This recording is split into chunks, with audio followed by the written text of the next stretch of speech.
Me estoy cocinando, así que perdonen el ruido, tengo el aire acá al lado mío y no lo pienso apagar.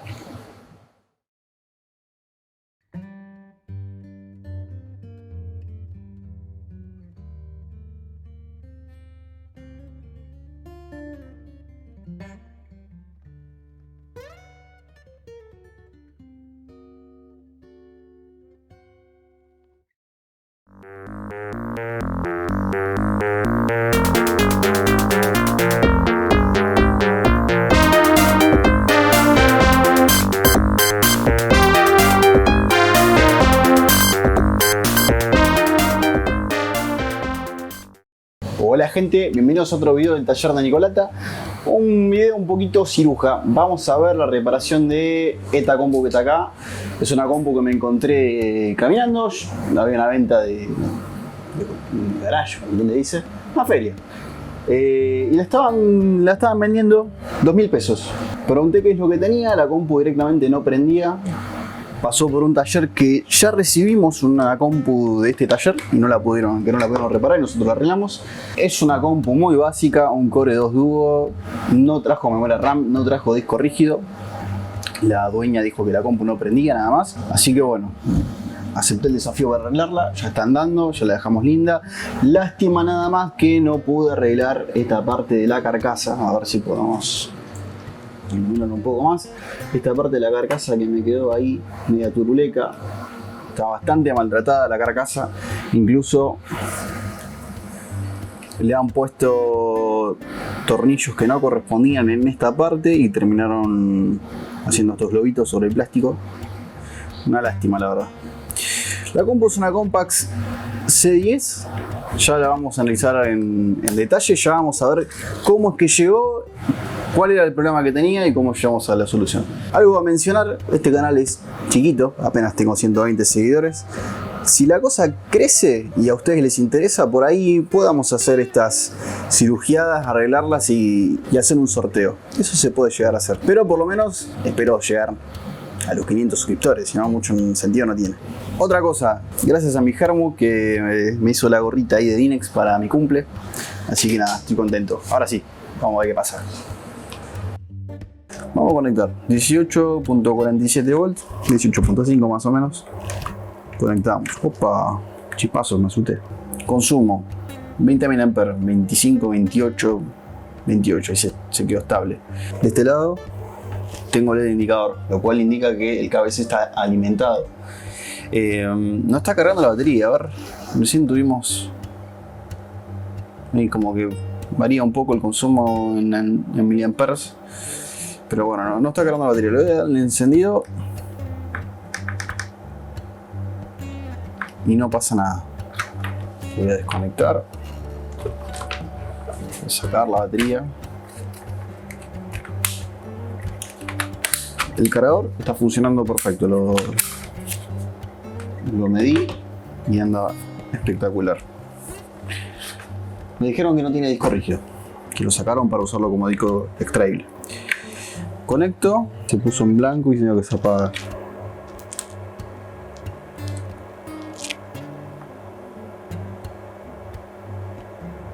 Ahí tengo 20 mAh más o menos. Voy a venir a prender y no pasa nada.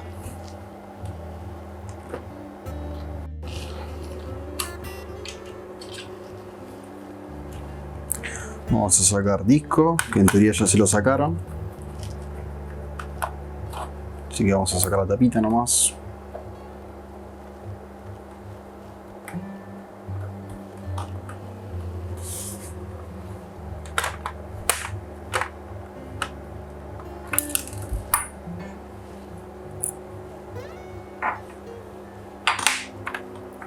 Seguramente va a haber faltantes, eso ya apuesto que hay faltantes. Ahora, yo no digo que la gente de este local sea chanta, para nada, no me parecen chantas en absoluto. Lo que sí, a medida que voy desarmando me encuentro cosas. Acá por ejemplo, no sé si se llega a ver, un plástico roto. Lo que sí son... no tienen cuidado al desarmar los equipos, no los tratan con cariño. Ese es por ahí el principal problema. Bueno, ahí sacamos la tapita, no tenía disco. Tenemos placa Wi-Fi.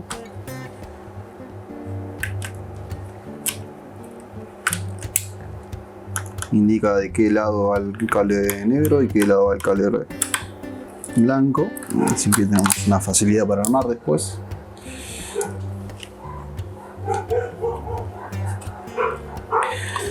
Teclador. No, perdón, memoria. Acá está el compartimiento de la RAM.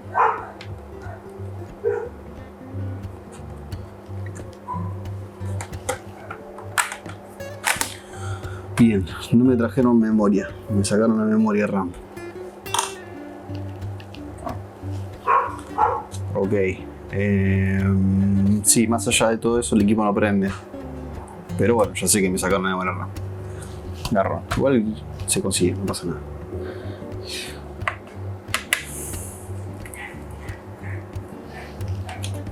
Por la duda muestro. A ver.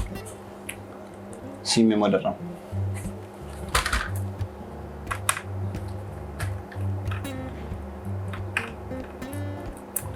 Ahora, si después me llegan a decir, che, no, ¿sabés qué? El equipo tenía memoria y esta gente se lo sacó, y bueno, entonces ya sí. Empiezo a cambiar de opinión y digo, sí, estos muchachos son unos chantas. Porque sacar una memoria RAM de una máquina tan vieja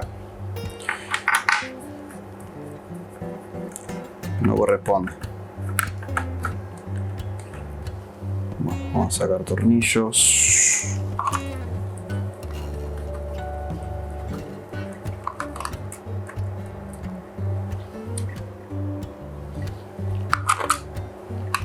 Compactera.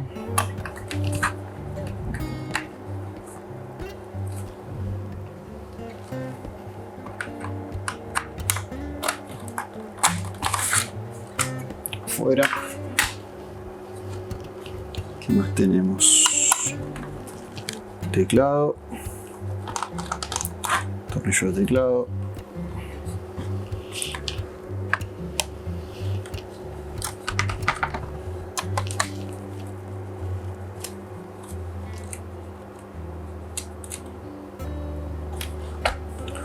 Un solo tornillo agarrando la batería.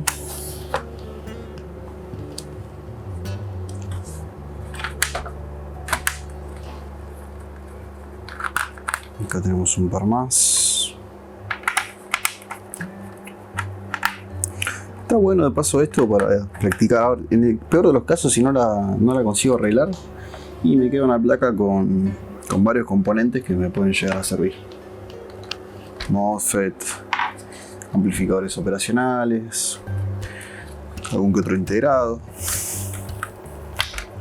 Entonces siempre está bueno.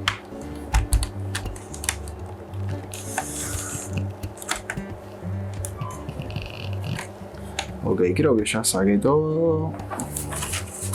Vamos a dar vuelta. Me estoy calcinando, la verdad hace un calor horrible. Ok, acá está el encendido, el botón del encendido.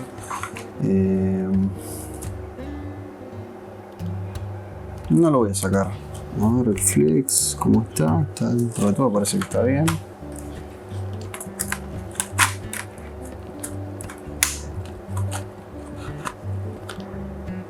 Teclado desconectado.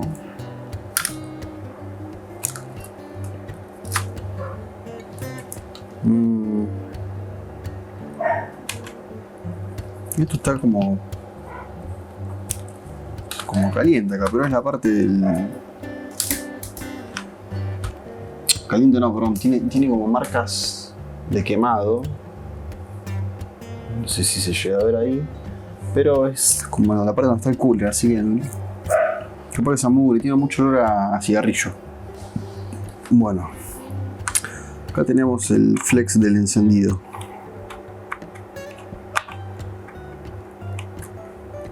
Que está un poco maltratado. pero tampoco nada, no es tan grave. Lo que sí, bueno, acá plásticos partidos, la carcasa, que después veremos si lo podemos arreglar. Esto es el speaker.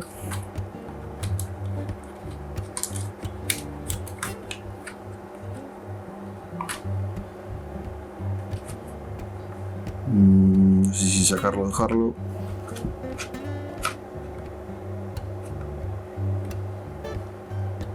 Vamos a sacarlo.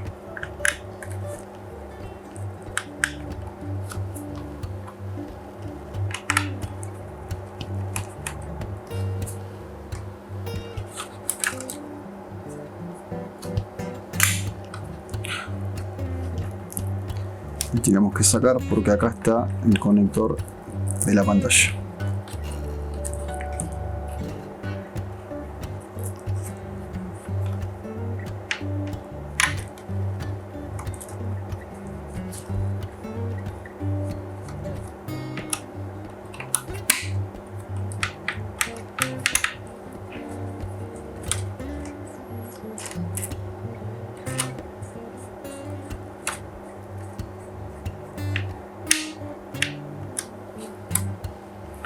Bien, vamos a sacar un tornillo que va acá. Vamos a desconectar el cooler. A ver, me llamó la atención que dicen que no prende, porque directamente no prende, vimos que no prende. Si por ahí prendiera y no diera imagen, bueno, entonces ahí ya me preocuparía un poco más. O bueno, puede llegar a hacer video o algo así. A ver, lo primero que voy a hacer ahora es tratar de conseguir una nueva RAM. Estoy desarmando, ni se cómo piercemos nada, así que eso ahora lo vamos a ver. A ver si puedo sacar este cable. Bueno, no importa, dejámoslo ahí. Creo que ya estamos. Vamos a ir del otro lado de la placa.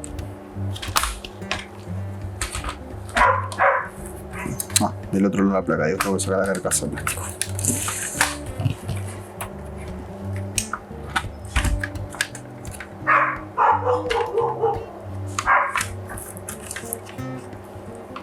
Bien, ¿cómo se levanta esto? Esto, esta parte que incluye la pantalla, ¿no? Así que voy a tener que sacar la pantalla.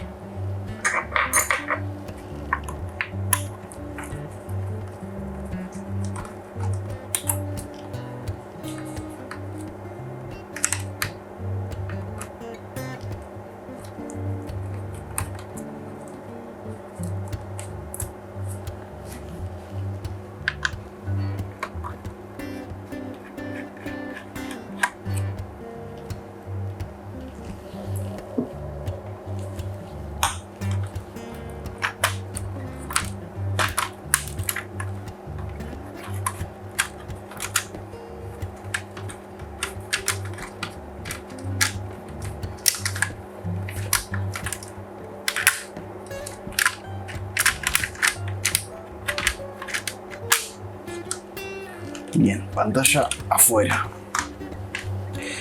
Ahora sí, puedo sacar.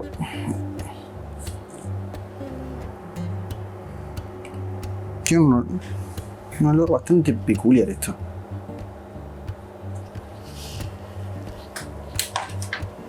Vamos a pasar un pincelito.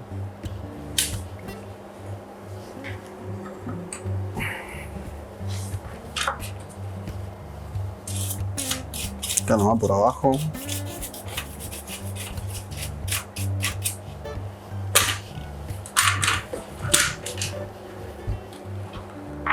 Bueno, ¿qué tenemos por acá? A simple vista no hay mucho. Tenemos el conector de la alimentación que viene por acá.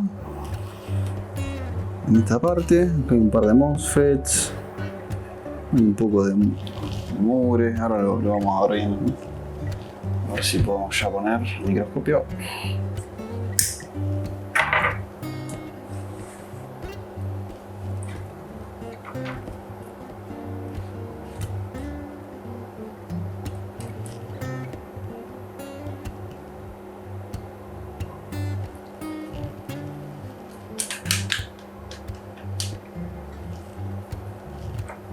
MOSFET con pegote, pero bueno, mucho no me calientan buscar ahora.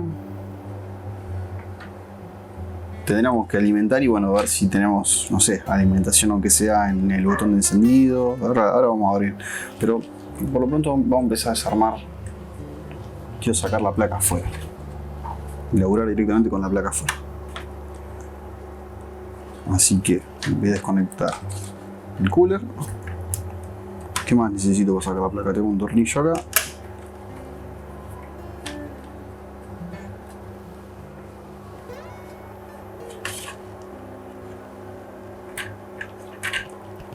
Y esto ya sale, así nomás.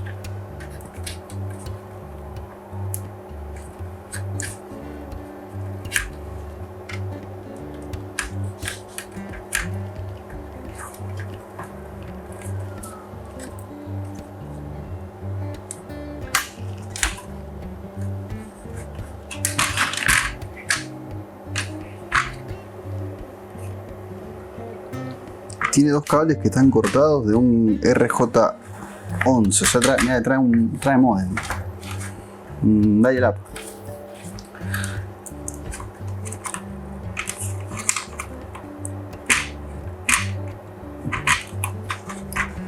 Bueno, vamos a ver cómo sacamos esto. Ahí está. Vamos a poner la carcasa por acá. Ahora vamos a correr todo el lugar. Mirá qué curioso. Es como una especie de adaptador o de extensor para el disco, para lo que sería el serial data. Procesador, puente norte, puente sur. Puente norte con video integrado. Tenemos el disipador que está trabajando junto con el puente norte porque es un chip que calienta. Así que puede ser que acá tengamos un problema, ¿no? Puede ser. Que haya que hacer revaling acá, algo por el estilo. Esto no se hizo revaling, no se calentó nada.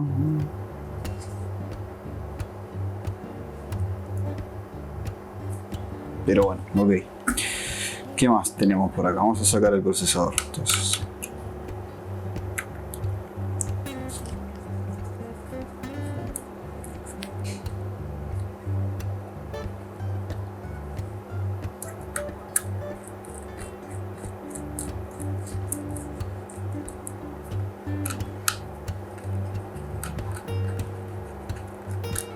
ni un dinosaurio esta compu.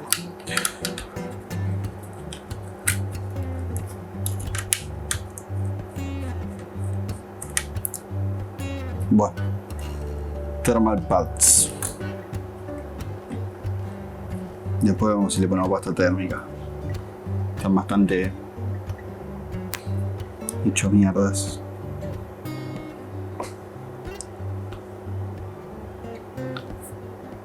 Tenemos un Intel, no nos está diciendo la familia.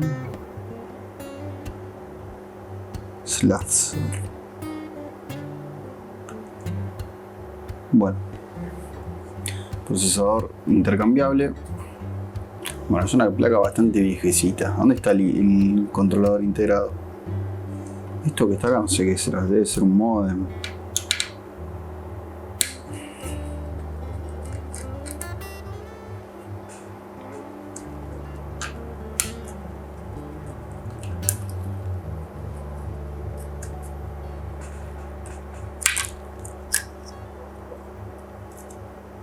Sí, es un modem. Este es el modem del dial-up.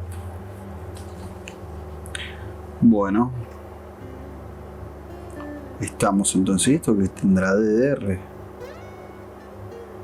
Andá a conseguir una memoria DDR de este tipo. Tendrá que ver si tengo alguna. Me parece que es un poco complicado. Tendrá que fijarme si tengo alguna en el taller. Vamos a sacar la pila. Y la vamos a medir.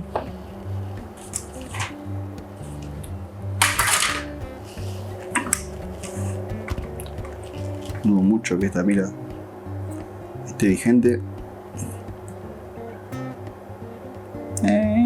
está en el limbo, puede que sí como puede que no. 2.9. Ok, vamos al lugar. Lo primero que voy a hacer va a ser un clear CMOS. Ahora lo hacemos jumper entre positivo y negativo, limpiamos con la pinza, un par de segundos ya tiene que estar.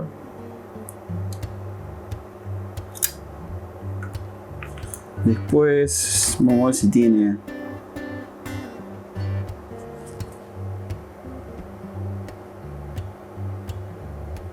algún jumper cerca como para hacer un clear CMOS, pero por lo general con esto ya tiene que estar bien. Poner ahí y ya deberíamos andar. ¿Qué otra cosa voy a querer hacer? Y voy a sacar este botón de encendida, la verdad. Lo voy a desarmar.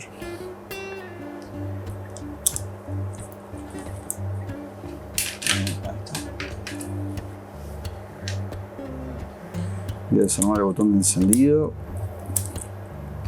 Son los tornillos chiquitos, negros, gordotes. Ok, esto está así. El encendido es el de mi izquierda. El que tiene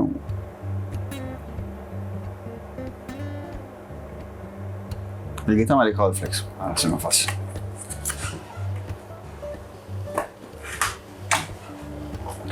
Entonces, ya estamos acá. Ok. No sé si dejarle la refrigeración, la verdad, por las dudas. No debería calentar esto mucho, pero bueno. O sea, no debería calentar porque no tiene memoria, así que dejámoslo.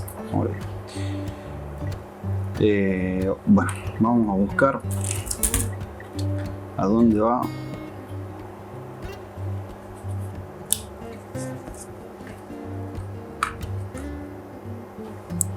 Este flex de encendido.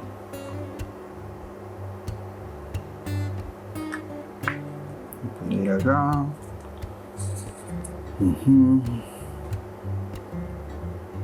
Esto está así, así que seguramente esto vaya por acá. En CN2. Vamos a vender los CN2.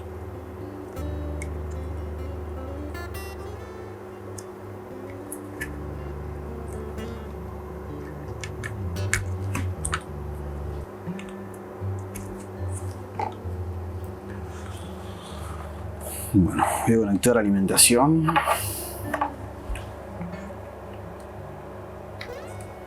Tenemos consumo.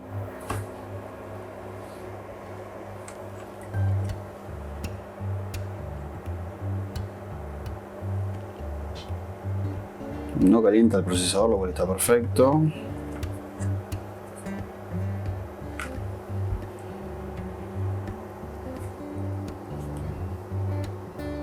Voy a dar al encendido.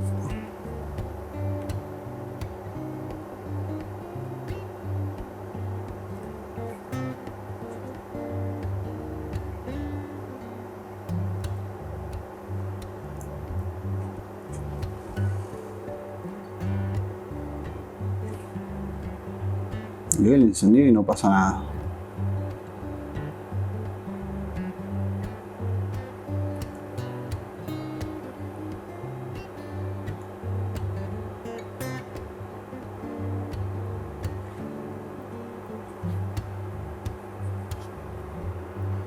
A simple vista no veo que hayan trabajado sobre la placa a nivel electrónico.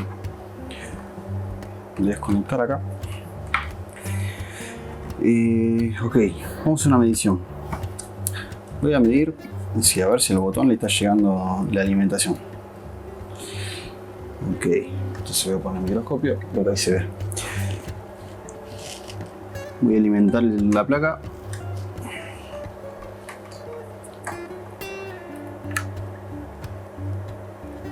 De este lado me prendió unos LEDs y después apaga, consumo 17 mA, voltaje. Voy a buscar algo que considero que sea negativo. Esto, y hay que tocar 18.41. Bueno, ahorita es más, el 18.41 debe ser lo que ingresa al equipo. Vamos a medir acá, tensión. ¿Qué sería este? 2.7. 2.6, 2.7. O sea que alimentación al botón de encendido llega.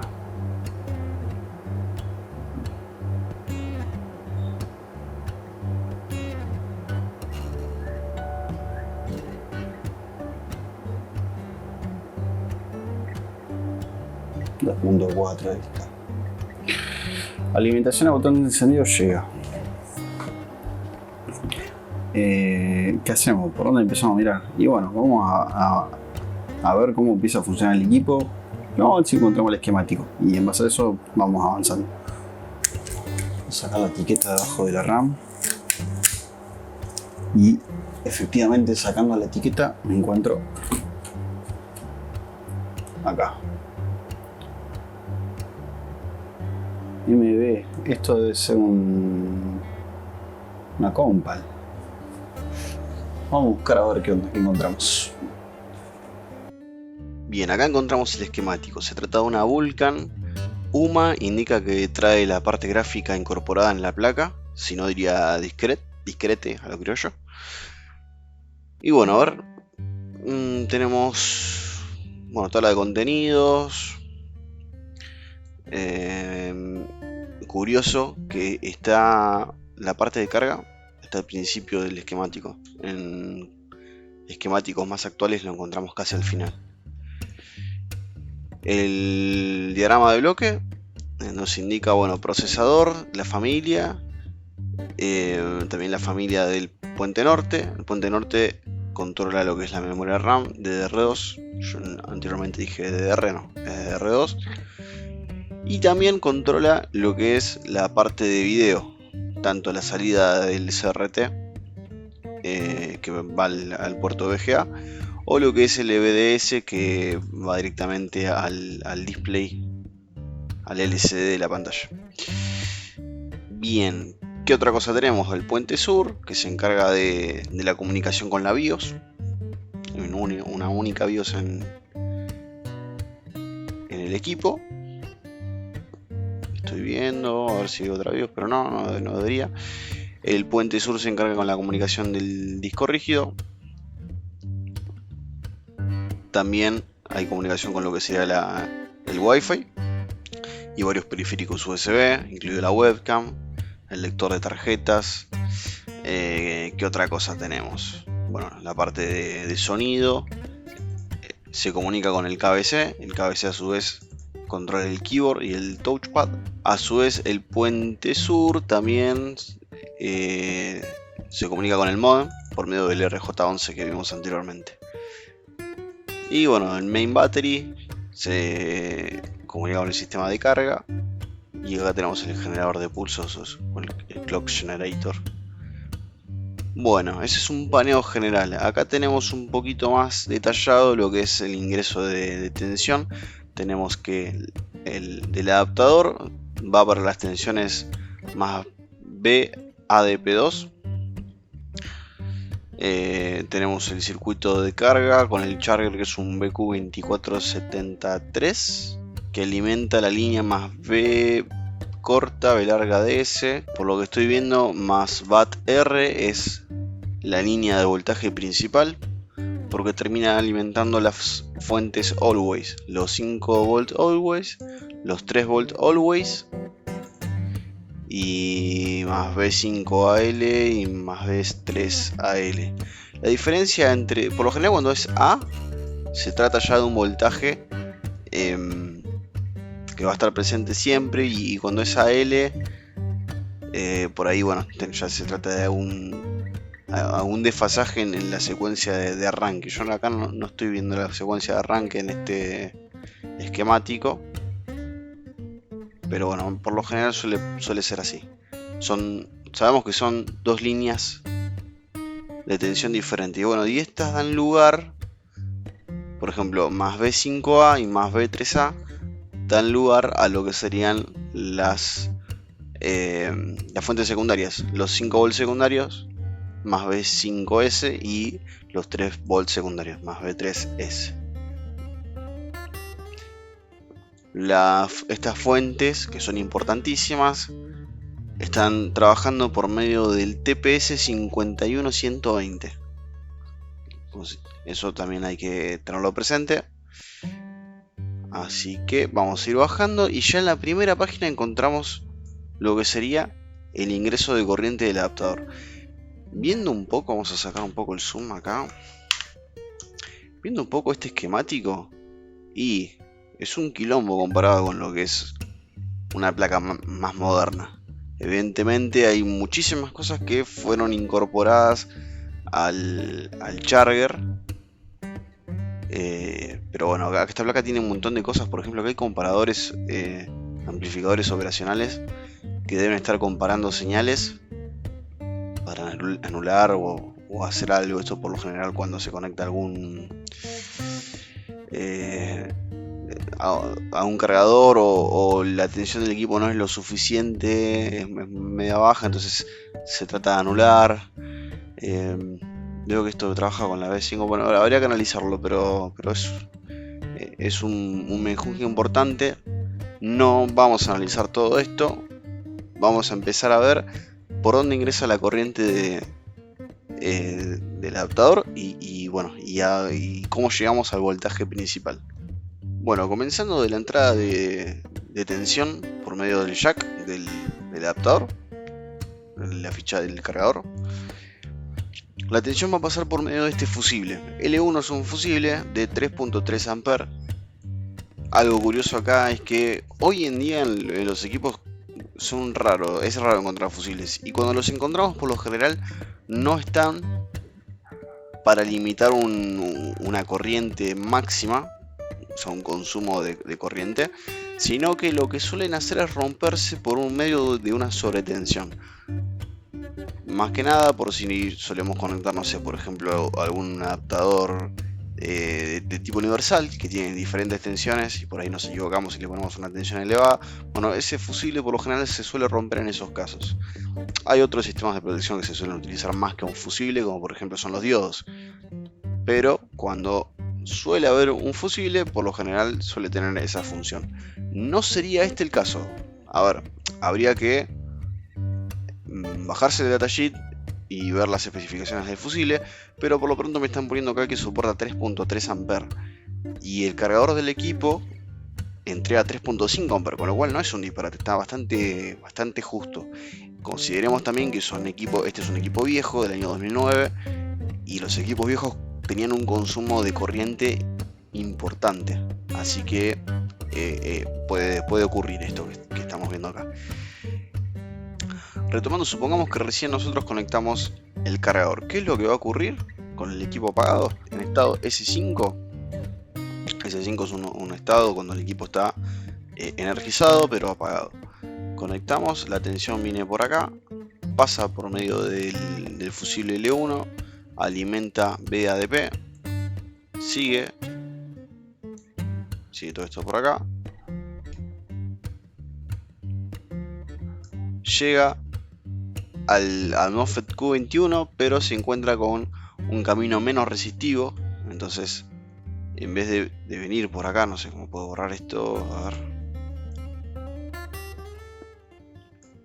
Dice, el camino menos resistivo viene por acá y pasa por medio del diodo.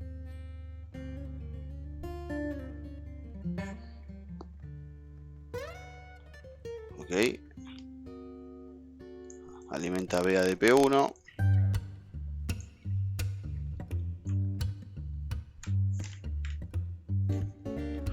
Pasa por medio de las resistencias R509, que es una resistencia que podría considerarse es una resistencia sensado, porque es del 1%, tiene un 1% de tolerancia, o sea, estas resistencias no las podemos cambiar por otras cualquiera. Y después esto termina viniendo por acá y termina yendo a ACP del propio charger y ACN. Esto lo que hace es un control de consumo de corriente, porque después el equipo sensa la corriente que está atravesando esta parte del circuito y determina si después, o sea, a la derecha de lo que sería la parte de sensado, hay un consumo que no corresponde con lo que está a la izquierda de la parte de sensado, y entonces el equipo se puede llegar a proteger ante un cortocircuito en una etapa más próxima. Bien, ¿y qué pasa acá? Acá alimenta la línea principal más BBAT-R. BBAT-R es el voltaje principal. Si nosotros buscamos alguna fuente BUC, alguna que funcione con pulsos PWM, vamos a encontrar que los MOSFET de alta van a estar conectados a esta línea. La tensión va a venir por acá. Bueno, acá nos encontramos con un diodo Zener 18C. Este es un diodo Zener de 18 volts. Podríamos ver el datasheet, pero bueno, no va al caso, va a una parte del circuito de carga que por el momento nos interesa estudiarla. A la derecha tenemos esto que sería el MOSFET conmutador de batería. Tenemos resistencia de sensado, una bobina y más BBDC, que es el voltaje de la batería. Esto estoy casi seguro que es así, ahora después lo vamos a confirmar. Por lo pronto, de acá, de más BAT-R, de esta línea sale, que es la del voltaje principal, la alimentación en el pin número 22, el VCC, bien, el voltaje de alimentación del circuito de carga, bien. Entonces, ya cuando se alimenta esta parte, tenemos ya alimentado el circuito de carga. Cuando el circuito de carga prende, por medio de las señales que va a recibir en ACN, en ACP, va a hacer algunas comprobaciones, que ver que toda la parte del circuito de alimentación y de carga esté correcta. Una vez que eso esté todo bien, va a mandar la señal de activación al MOSFET de entrada, y lo va a mandar por medio de el terminal, ya veremos, por medio del terminal 25 de AC Driver. Entonces, ¿qué es lo que va a pasar acá? Bueno, lo que va a pasar es que vamos a tener vamos a ponerlo en color azul, ahí está. Una vez que haga todos los chequeos y que esté todo ok, el charger va a mandar por medio de la línea AC Driver. Vamos a ponerlo un poquito más grosor, ahí estamos. Va a venir por medio de AC Driver. Bien, vamos a tener, acá tenemos una resistencia de 1K y un diodo rápido, un Schottky. Lo más probable es que lo que pase sea esto. Esto está puesto así más que nada por si llega a haber alguna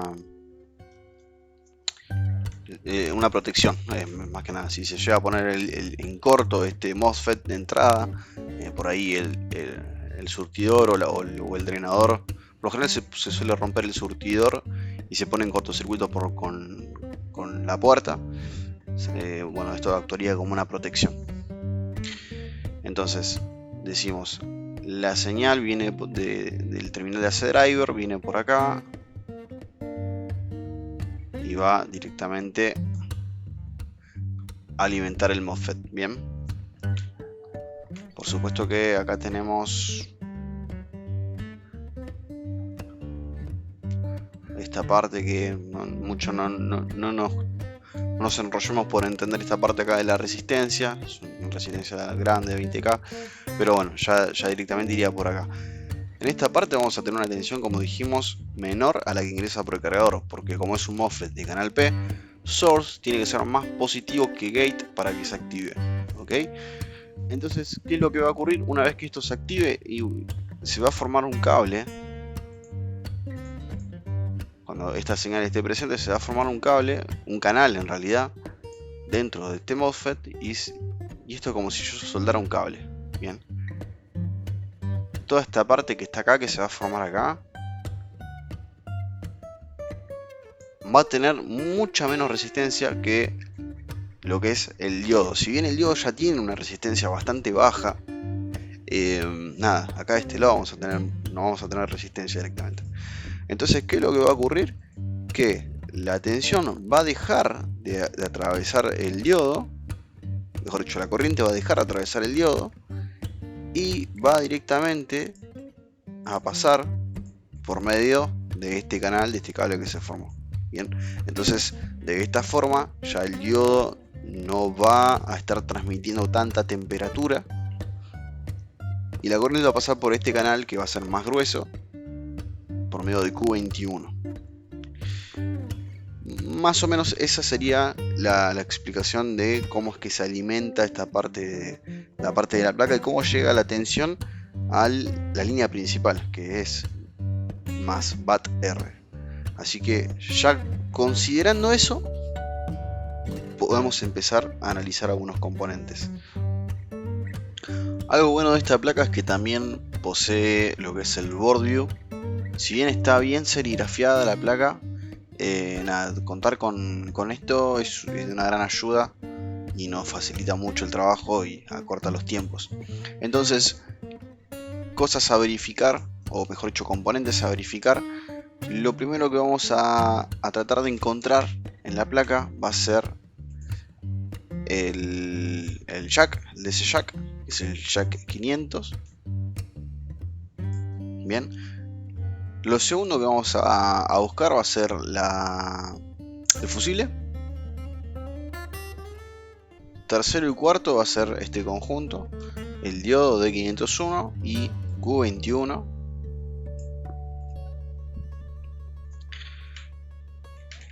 Y por último, a nosotros lo que nos interesa es saber que la tensión esté llegando primero a la línea principal. A ver, lógicamente ya sabemos que llega a la línea principal porque medimos el botón de encendido y tenemos una tensión. Entonces ya sabemos que la tensión está llegando hasta acá. Pero no está de más siempre verificar esta parte, el MOSFET de entrada, la parte de entrada de tensión. Entonces yo tengo que llegar hasta más VAT-R, que es el voltaje principal, y ver que efectivamente esté llegando el voltaje del adaptador, que no haya nada raro en el medio. Entonces ya sé que, bueno, a partir de este punto yo hago la medición acá y ya tendrá que tener esta tensión. Después podría también medir después de la resistencia de sensado, después de R513, esta parte de acá. No sería tan necesario, la verdad, porque como ven, esto es casi un cable, son 0.015 ohms y acá es 0.018 ohms. Es una resistencia realmente muy baja y tiene una tolerancia realmente baja, o sea, es muy específico el valor de esta resistencia. Entonces, si censo en esta parte, o si censo acá, o si censo acá, es básicamente lo mismo. Así que bueno, vamos a buscar entonces estos 4 componentes que están acá. Lo primero entonces que voy a hacer, me voy a ir al board view y voy a buscar el jack 500. Jack 500. Bien, lo encuentro de este lado, es en un costado de la placa, para tener una noción. A simple vista yo puedo pensar que este es el procesador, por los capacitores que están por debajo, que este es el puente norte y que este sería el puente sur. No estoy 100% seguro, pero más o menos para tener una noción. Entonces acá está el conector, el jack 500. Si vamos a la placa es fácil de encontrar, ahora lo vamos a ver, porque básicamente es donde enchufamos, así que no habría problema ahí. Después, ¿qué más tenemos? Tenemos la bobina L1. La bobina L1 debería estar por acá cerca, entonces lo que yo puedo hacer es poner directamente acá L1, pero no, mirá la diferencia, ¿no? Está del otro lado de la placa L1, bien. Entonces, por eso es que a veces viene bien este board view. Bien, acá tenemos a L1. ¿Qué más nos interesa encontrar? Al conjunto este D501 y Q21. D501 y Q21. Buscamos D501. Bien, lo encontramos acá. Y al lado está Q21. Bien, ahí está. están esos dos.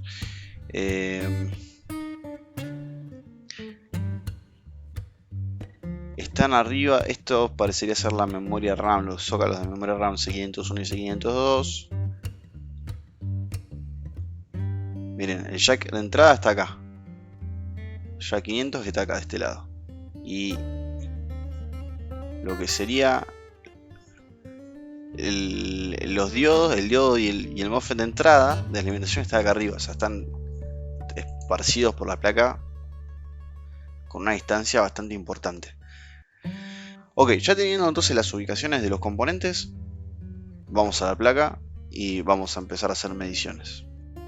Partiendo de la entrada del cargador, voy a conectar el terminal positivo del conector de cargador al tester y voy a venir y voy a medir el pin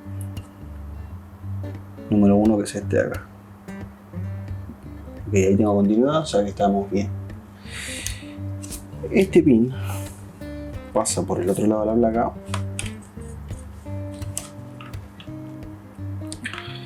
y ahora, ¿dónde está? Acá. Y viene acá. O sea, es este conector de acá. Ahí tenemos continuidad. Pasa por el fusible L1. Pasamos al otro lado del fusible.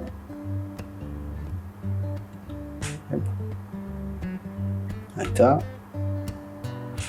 Genial. Y viene por acá y pasa nuevamente hacia el otro lado de la placa.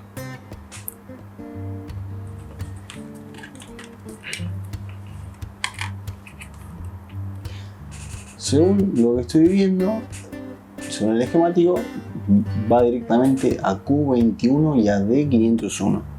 D501, Q21 lo tenemos acá. Está la memoria. Bien, y acá tenemos este MOSFET y este diodo, que es un diodo Schottky. Si yo mido de este lado, tengo continuidad. Si yo mido de este otro lado, no tengo nada. Hasta ahí estaría bien. Voy a cambiar la punta del tester. Ahora sí le pongo negativo. Y vengo acá y pongo negativo en el drenador del MOSFET. Punta positiva en el surtidor. Y no tengo ninguna medición, lo cual está perfecto porque hay un diodo de promedio. Bien, el diodo interno de. Eso está bien. Ahora, si yo lo invierto, ahí tengo lectura de 160 milivolts, una caída de 160, es bastante poco, pero es muy probable que la caída de tensión que me está marcando sea la del, ¿cómo se dice? La del diodo Schottky. Bien, yo voy a ir acá, de este lado. No tengo los 160, perfecto. Y si lo invierto, no debería tener nada. Aparentemente esto está bien. Ahora lo que yo tengo que hacer es conectar la placa y ver si este MOSFET se está activando. Bien, cuando yo venga y mida de este lado, acá debería tener 0 con la placa ya energizada. Así que vamos a hacer eso. Voy a poner fuente.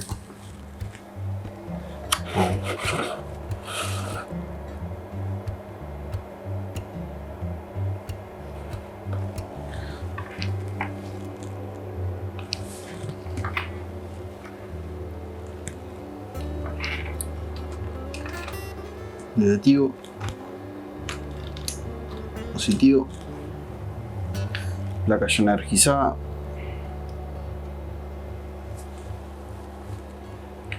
Y ahora sí voy a medir de acá a acá y tengo 0, con lo cual significa que este MOSFET está trabajando. Si yo mido tensión,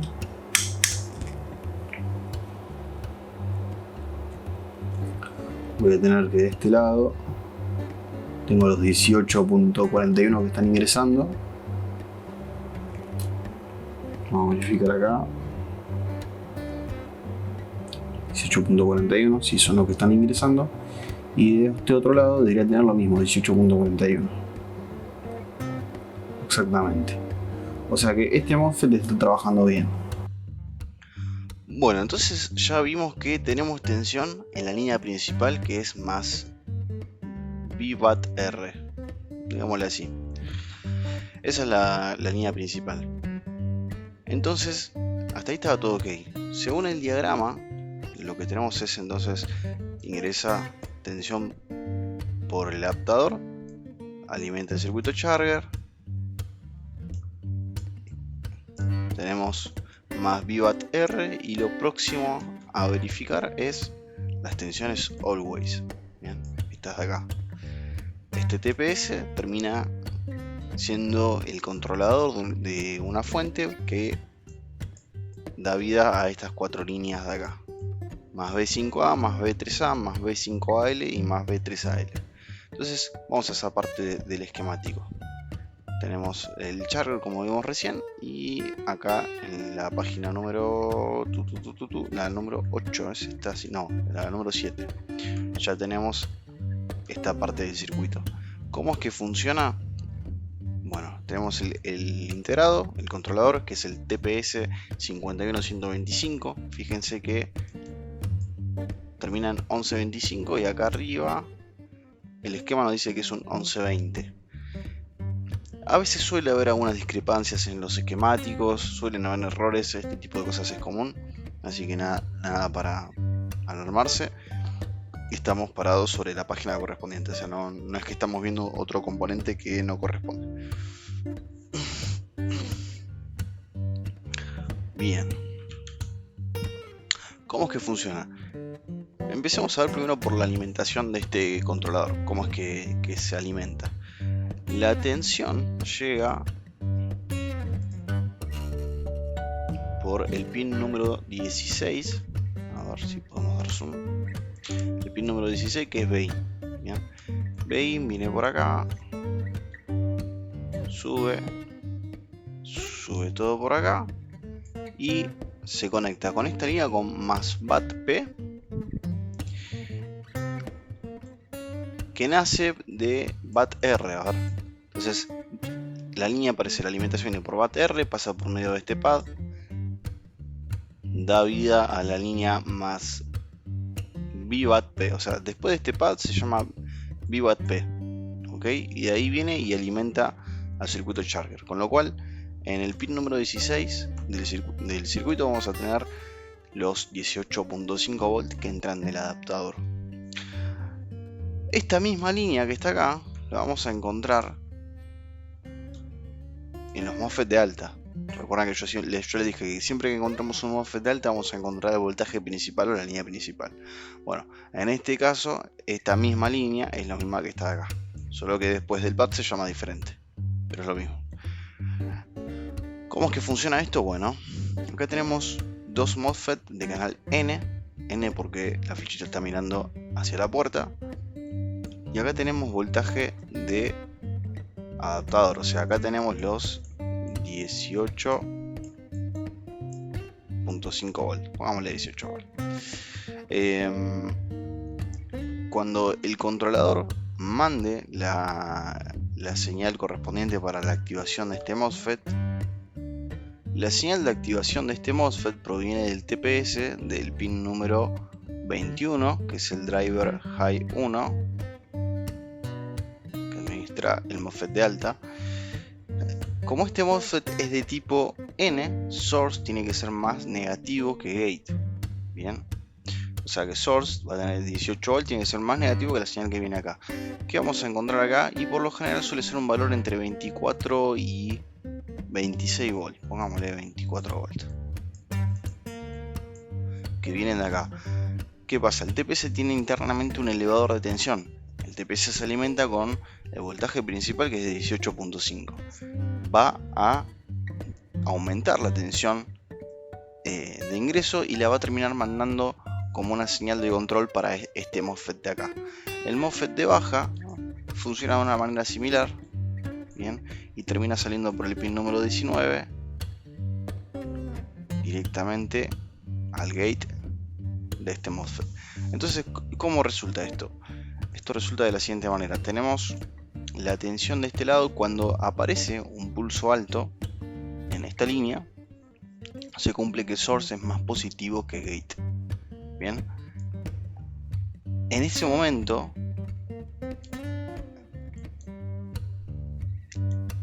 la señal correspondiente al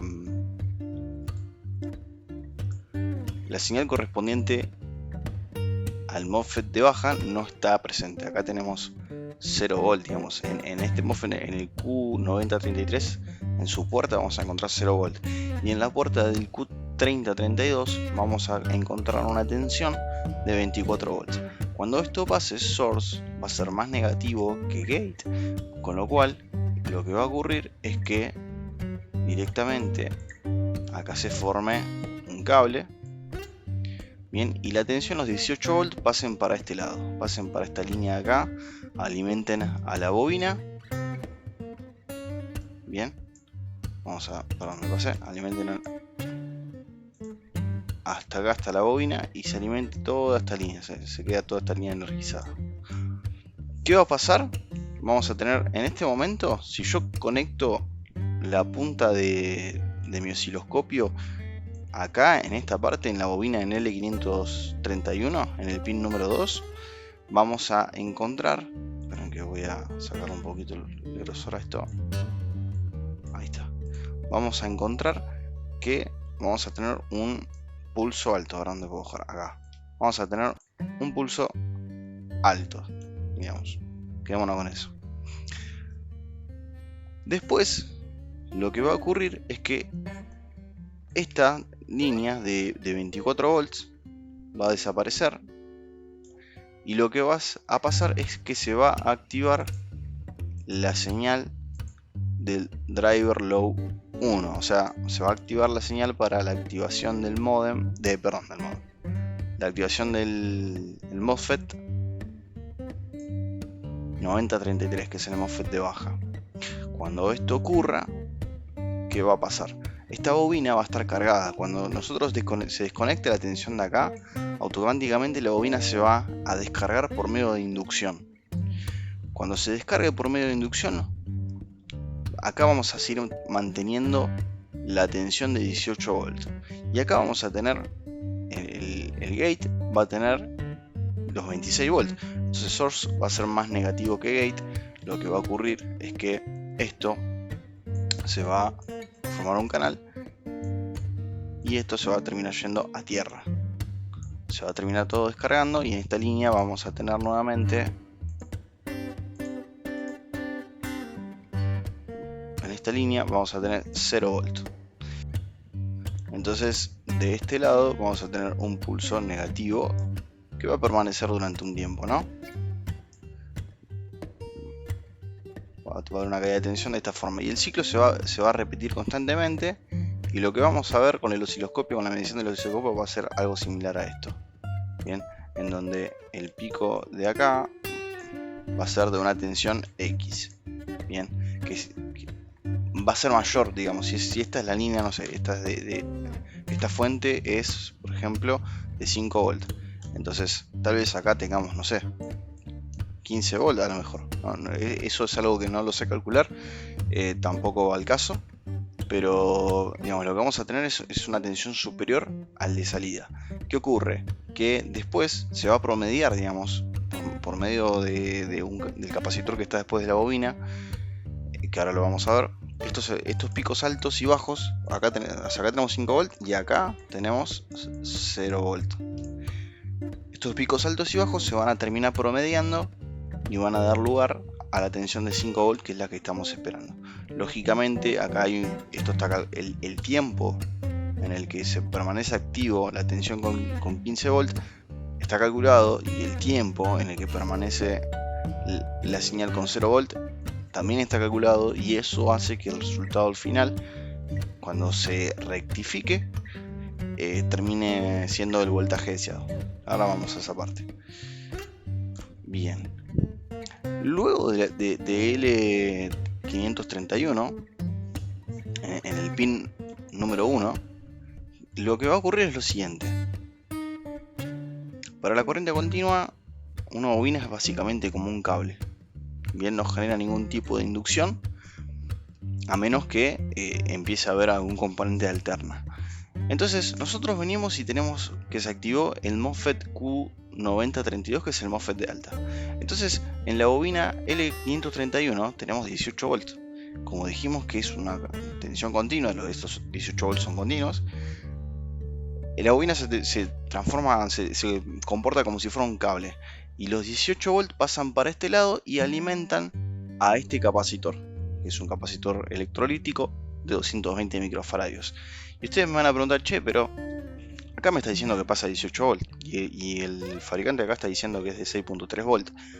Bueno, ¿qué va a ocurrir? Este capacitor no se va en este momento de carga, no se va a terminar de cargar por completo, porque el periodo de tiempo en el que se le va a suministrar 18 volts va a ser un periodo de tiempo muy corto. Esto estamos hablando de una escala de tiempo de nanosegundos, es un tiempo muy corto. Entonces, ¿qué va a ocurrir? No se va a terminar de llenar este capacitor, no se va a terminar de cargar, y que se va a estar activando ya el MOSFET de baja, el Q9033. Cuando esto pase, la tensión de la bobina, la tensión de toda esta línea, se va a descargar, se va a ir a 0 volts.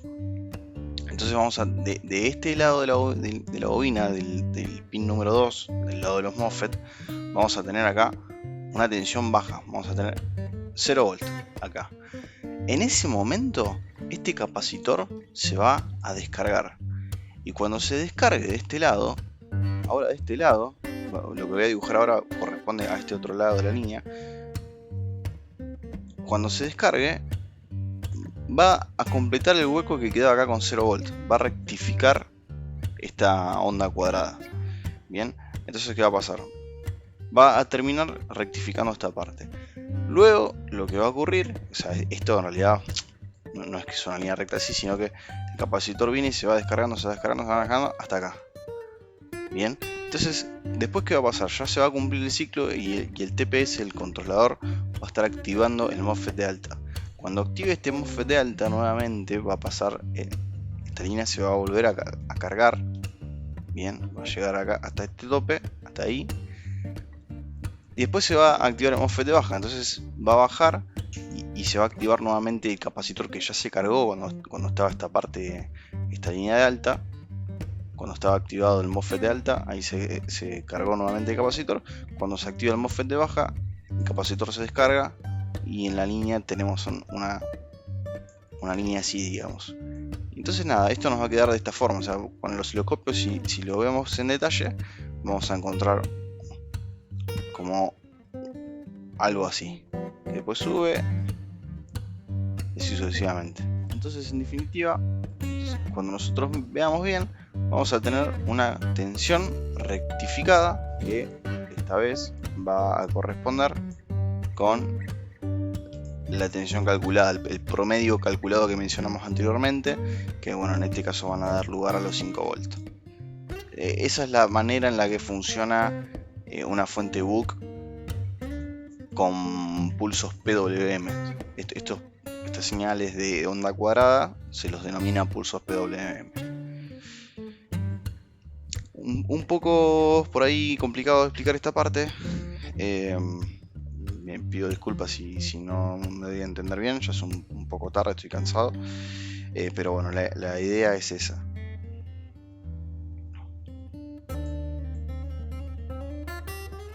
Voy a borrar acá.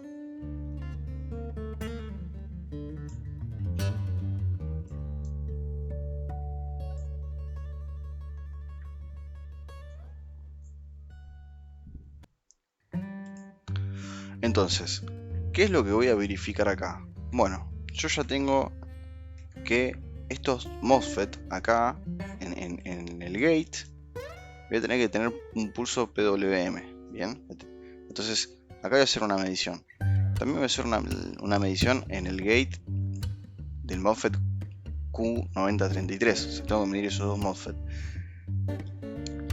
También otra medición, esto no lo estoy diciendo en orden, pero yo en realidad lo primero que haría sería venir y medir este pad que está conectado después de la bobina. Acá yo ya tengo que tener la tensión que está rectificada, como vimos recién. Entonces se supone que yo acá tengo que medir 5 volts.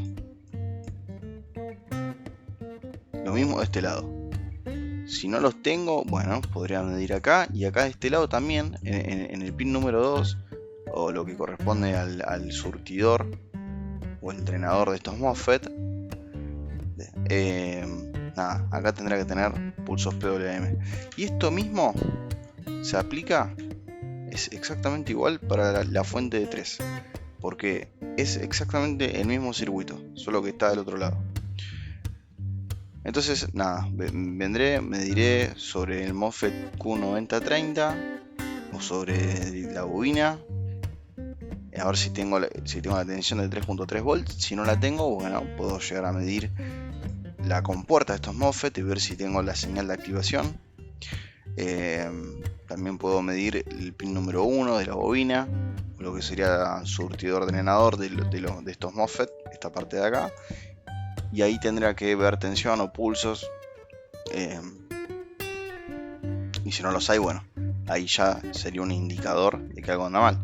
Si por ejemplo este controlador estuviese dañado, yo lo que podría llegar a hacer es, primero, esto es un pad, o sea, es una soldadura. Puedo romper esta parte del circuito, cosa que mi línea, si hay un problema que esté después de esta parte del pad para la izquierda o en alguna parte de la línea de más B3A que no esté en esta página, bueno, yo acá directamente lo corto. Entonces como que agarro y corto el cable, lo borro acá, y eso me permite aislar el circuito y concentrarme y trabajar en esta parte.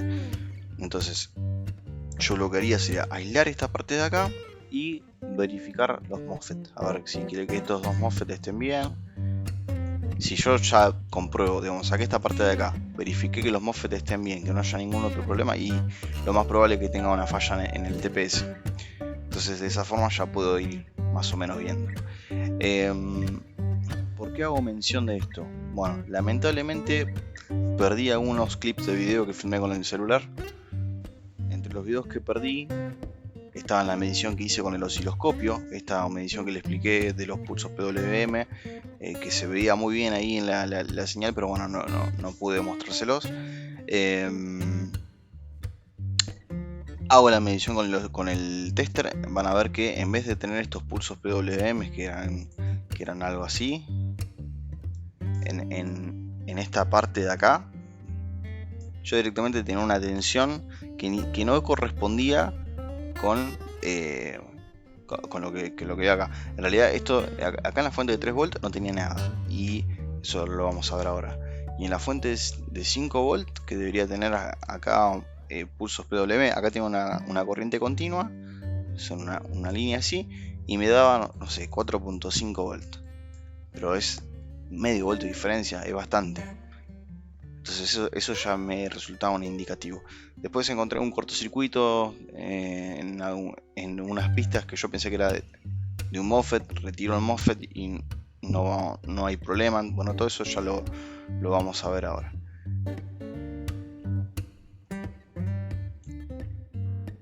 Bueno, acá volviendo un poco.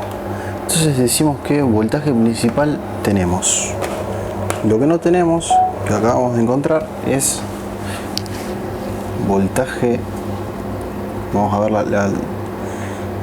así que bueno, vamos a ver las tensiones always, empezando por los 3 y los 5 volts. Bien, tenemos el puente sur, pad 3006 y pad 3009. Bien, vamos a alimentar la placa.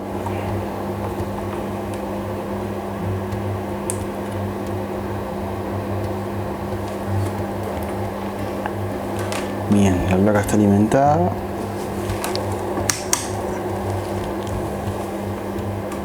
Vamos a medir voltaje. Y me vengo entonces a pad 3006. No tengo nada. La bobina. no hay nada. Y en pad 3009 hay 4.5, es bastante bajo, debería ser 5 en realidad. Debería ser 5. 4.5 acá, 4.5 acá, y acá tendrá que tener lo mismo, ¿no? 4.5. Bueno, esto viene acá y acá. Según lo que estoy viendo en el esquemático, este sería el MOSFET de alta de la línea de 5 volts. Y este sería el MOSFET de alta de la línea de 3 volts. Bien, entonces Q9031 está acá. Esto está conectado a Brown.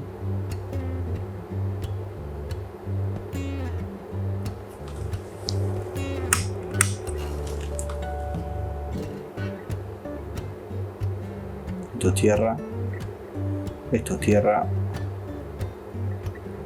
Vamos a ver la compuerta de este MOSFET. No marca nada. Y de este otro lado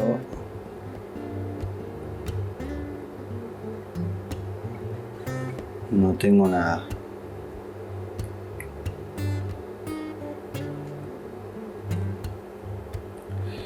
Entonces decimos que este, y este debe ser la, claro. Este es el MOSFET de baja. De acá de este lado tiene 4.5, esto está raro. A ver, vamos a venir con el osciloscopio.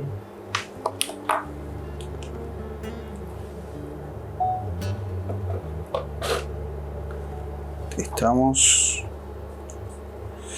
y voy a medir.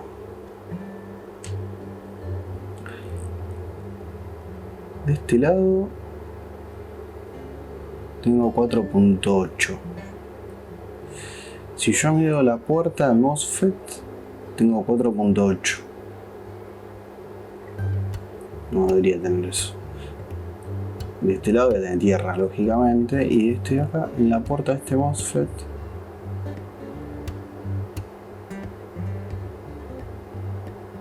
no tengo nada. Ok, en la puerta de MOSFET de baja, de este otro tampoco tengo nada. Acá hay algo que está andando mal. Ahora, si yo voy a desconectar la placa, la desconecté, voy a medir continuidad. Vamos a probar estos MOSFETs. Empezamos por el de 3 volts. Estoy en surtidor. Generador, son MOSFET de canal N. Acá tengo la tensión del... Acá hay la tensión del diodo, perfecto. Acá tengo una medición alta que puede ser por parte de la placa.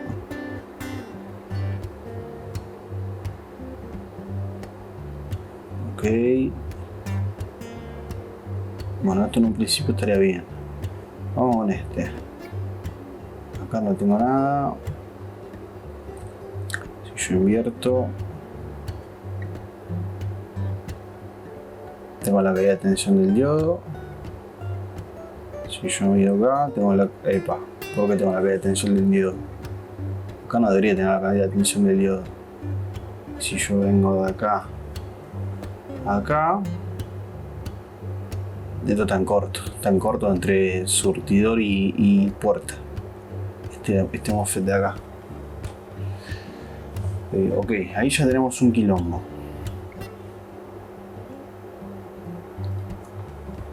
Ya tenemos un quilombo.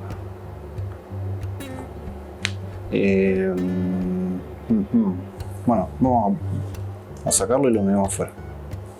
Para empezar, vamos a arrancar por ahí.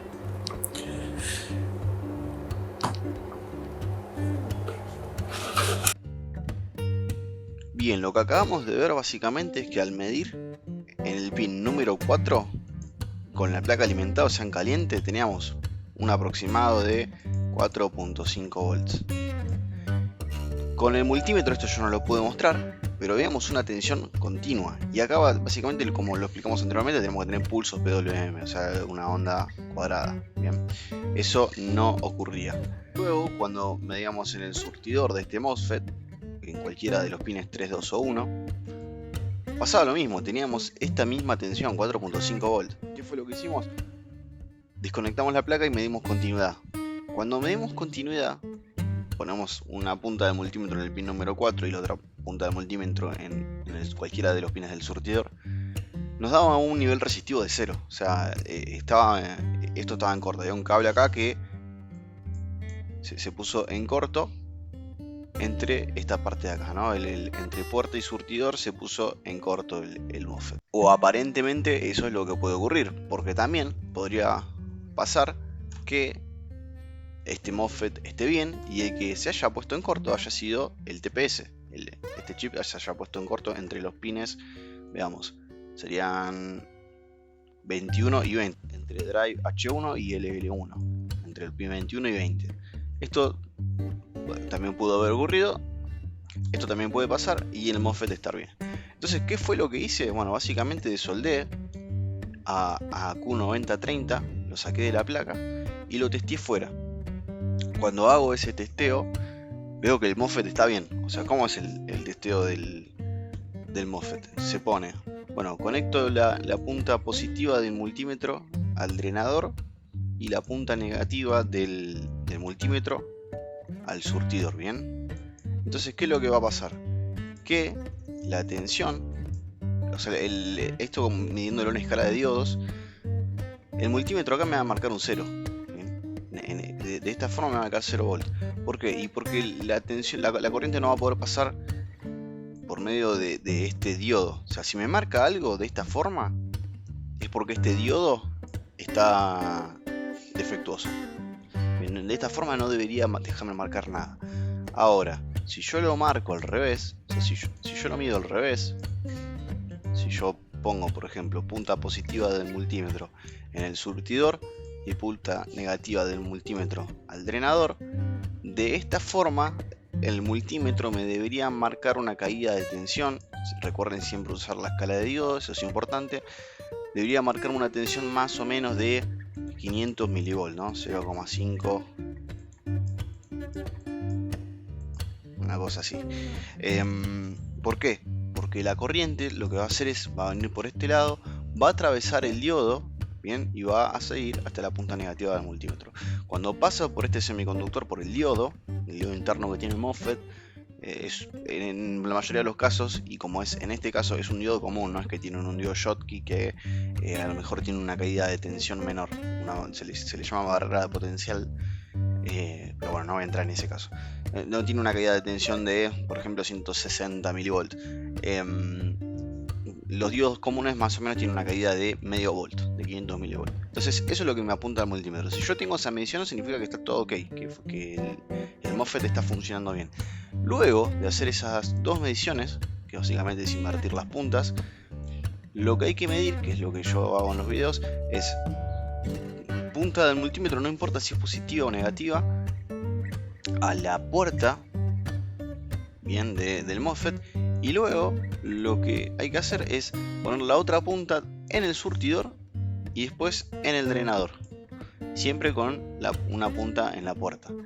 ¿Qué pasa? No puede haber continuidad entre puerta y drenador o puerta y surtidor. Si hay continuidad es que el MOSFET se puso en corto en esa parte. Ese fue el caso que me pasó. O sea, yo mido acá y mido acá y me da continuidad. Entonces, bueno, eso está mal. ¿Qué fue lo que hice? Desoldé el MOSFET de la placa, lo retiré y lo medí fuera. Cuando lo mido fuera, veo que está perfecto, o sea, funciona bien. Yo hago las mediciones como acabo de explicar y las mediciones me dan correctas, como que está todo en orden. Eso ya me da un indicativo de que posiblemente el problema esté en el TPS. En esta parte que se haya puesto en corto entre drive H1 y LL1, con lo cual, ¿qué es lo que procedo a hacer? Bueno, para estar seguro y reducir el área a analizar,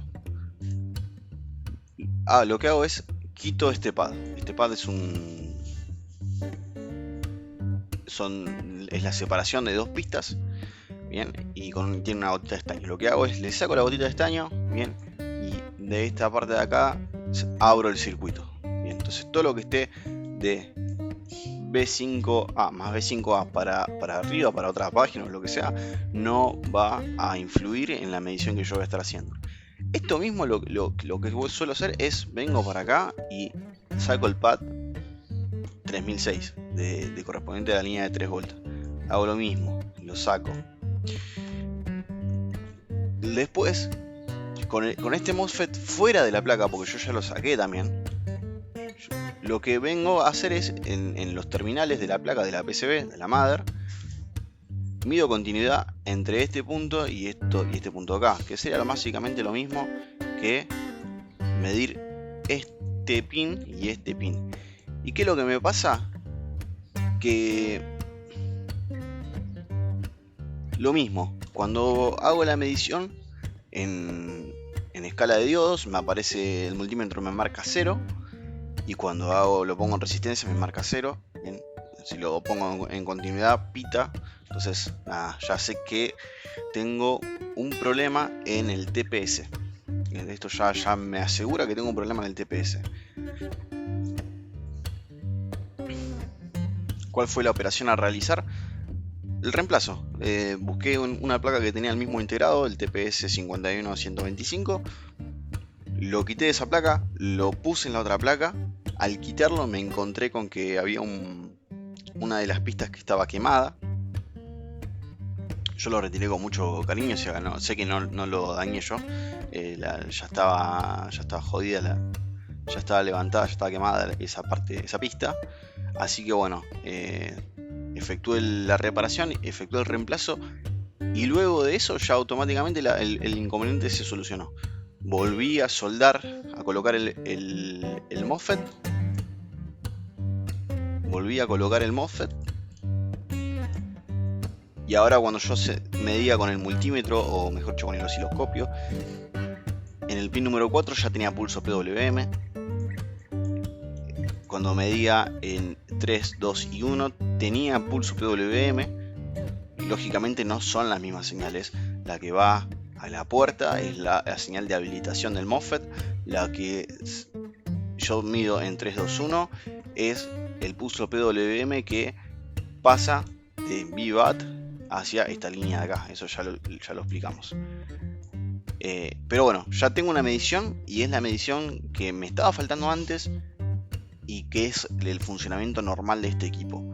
Luego, cuando yo venía y medía con el tester en continuidad, en esta punta, en L531, en el pin número 1, ya me estaba dando la tensión que correspondía a los 5 volts. Bien, una vez que yo ya tenía eso, hice la misma medición de este otro lado, vine y medí acá en la bobina, y ya tenía en el pin número 2 los 3 volts correspondientes a esta fuente. Volví a colocar el estaño en los pads, en el pad 3006 y en el pad 3009, y ya el problema quedó resuelto. De esta forma ya empezó a funcionar nuevamente, y bueno, y conseguí incluso prender la computadora. Así que le pido disculpas que no pude llegar a filmar esta parte. Sí les mostré ahí con fotos cuál era el integrado, que estaba defectuoso, y bueno, saqué unas fotitos de cómo quedó los pads cuando estaban desoldados. Espero que les sea de utilidad, y bueno, y ahora vamos a darle un cierre a esto y vemos cómo quedó el equipo. Ok, ya tenemos la compu que está prendiendo, así que fantástico. ¿Qué es lo que voy a hacer ahora? Vamos a cambiar los pads térmicos. Yo ya los retiré.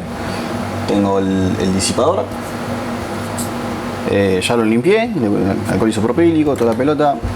¿Qué pasa? El procesador venía con un pad térmico, el puente norte también. El tema es que el pad térmico del procesador estaba destruido, y dentro de todo hace contacto con lo que es la placa de cobre del disipador. Entonces voy a reemplazarlo con pasta térmica, no así al puente norte. Entonces ¿Qué es lo que voy a hacer? Vamos a usar, por ahí alguno me diga, che, esto es un desperdicio usar una MX4, acá un procesador de este tipo. La verdad que este equipo es antiguo,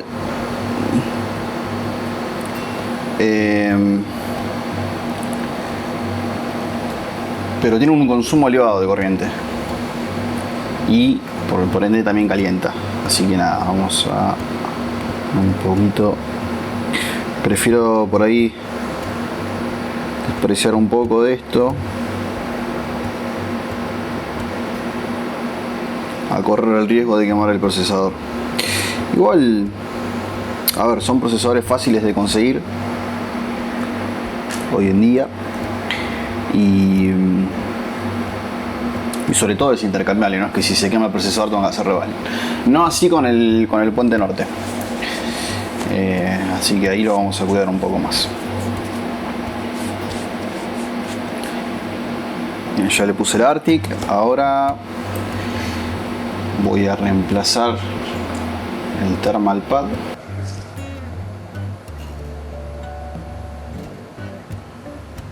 Si viste, cubre más superficie.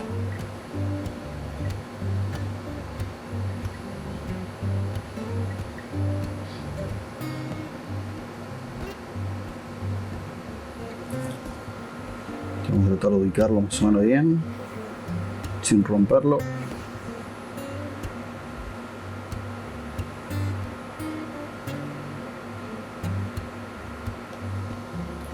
Ahí está.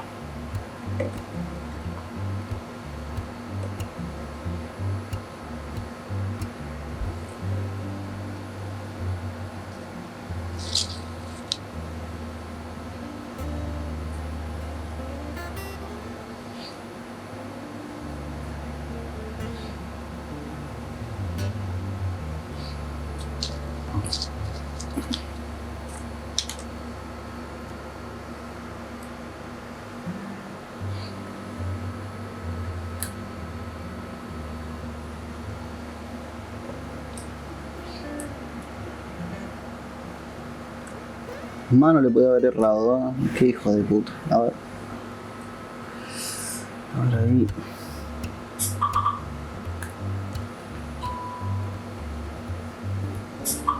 Qué mierda es. Ay, me está escribiendo un chabón que la verdad no me aguanto, no voy a dar nombre. Pero es un pelotudo porque me responde a la semana. Hola Nico, ¿cómo estás? Me dice. ¿Y por qué no me decís directamente qué querés, flaco? Agarrate la intro. 1, 2, 3.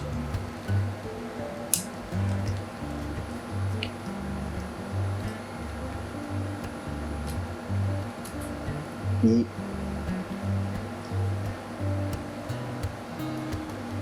cuarto.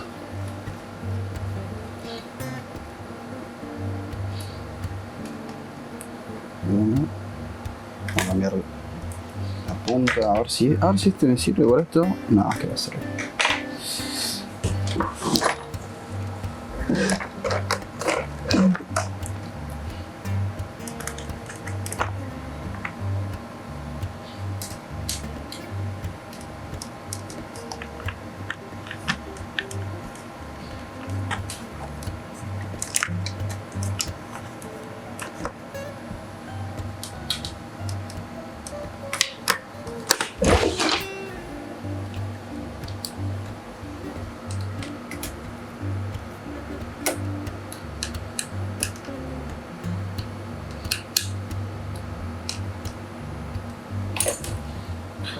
Bien, ahí estamos.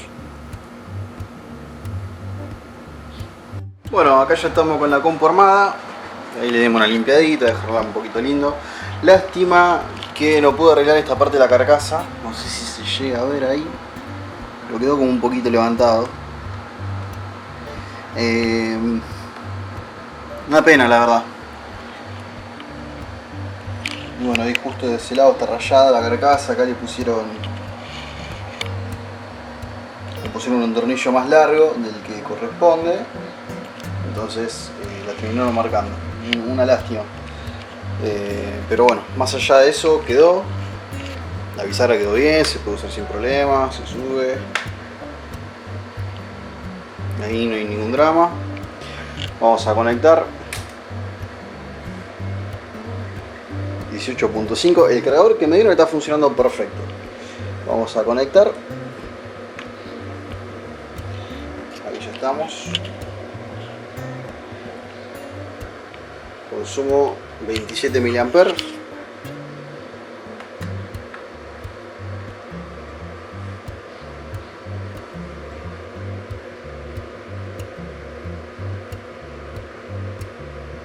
Y ahí ya prendió.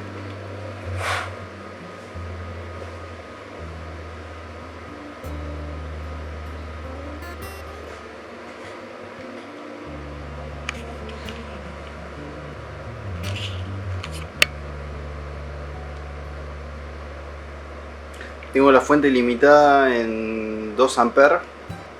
El cargador entrega 3.5, así que si por ahí se apaga por algún consumo excesivo, sería normal.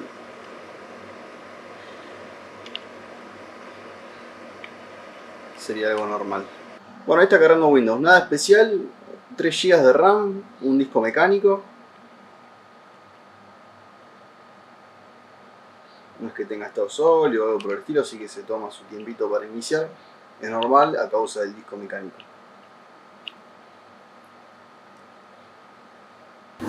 Bueno, espero que hayan disfrutado el video, ya quedó la compu lista, que se hayan entendido los conceptos de por qué cambiamos el TPS, qué es lo que nos llevó al componente que estaba jodido y bueno, nada, me sirvió de práctica y ahora sí, a seguir estudiando.